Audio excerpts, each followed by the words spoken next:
ceasefire? Should Israel pause its war against Hamas?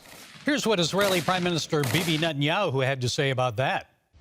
Just as the United States would not agree to a ceasefire after the bombing of Pearl Harbor or after the terrorist attack of 9/11, Israel will not agree to a cessation of hostilities with Hamas after the horrific attacks of October 7th. Folks, this war has just begun, and Israel shouldn't be expected to pause its effort as it moves into place for battle. Remember, there are 230 hostages, including Americans, that have yet to be rescued. The only way there should be a ceasefire is if Hamas agrees to release the hostages.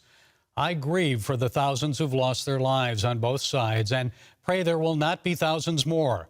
But the only way that can happen is if Hamas, not Israel, surrenders. Would FDR have stopped the fighting against Japan before the Battle of Midway? Would Eisenhower have paused the Normandy invasion for a ceasefire with the Nazis? Why are some world leaders and others demanding this of Israel? Even former U.S. Secretary of State Hillary Clinton rejected a ceasefire, saying it would be a gift to Hamas because they would use the pause in fighting to rearm themselves and create stronger positions. Prime Minister Netanyahu quoted the Bible this week during his national address. Ladies and gentlemen, the Bible says that there is a time for peace and a time for war. This is a time for a war for our common future. Today we draw a line between the forces of civilization and the forces of barbarism. It is a time for everyone to decide where they stand. Israel will stand against the forces of barbarism until victory. A time for peace and a time for war. Netanyahu took that Bible verse from Ecclesiastes 3, which begins by saying there is a time for everything and a season for every activity under the heavens. And in verse 8, just before a time for peace and a time for war, it says there's a time to love and a time to hate. The problem is there isn't much love here, only hate and antisemitism. Jonathan Tobin, editor-in-chief of the Jewish News Syndicate, wrote a column this week contending that people should, quote, stop pretending that the Palestine protests are about human rights. If they were, they'd be protesting Hamas's terrorism. Tobin believes hatred for the Jews is at the heart of the anti-Israel, anti-Semitic protests.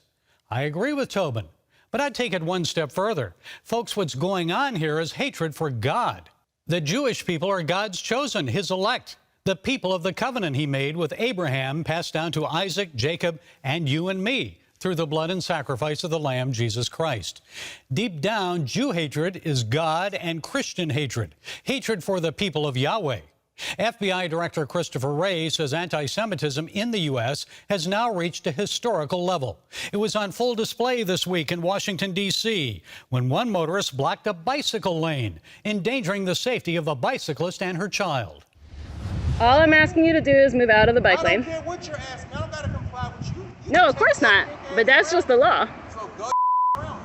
It's not safe. I don't want to go into the country. Safe for you. Your life is not my concern. I understand that. I am, in fact.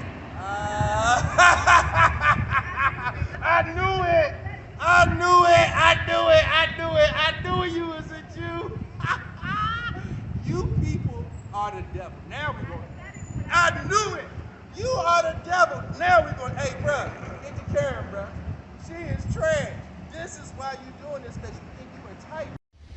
It looks to me like the devil controlled the mind and behavior of this man, not the bicyclist who was, yes, entitled by the traffic law of the District of Columbia to pass through on a bicycle lane without being hindered by an obstructionist motorist.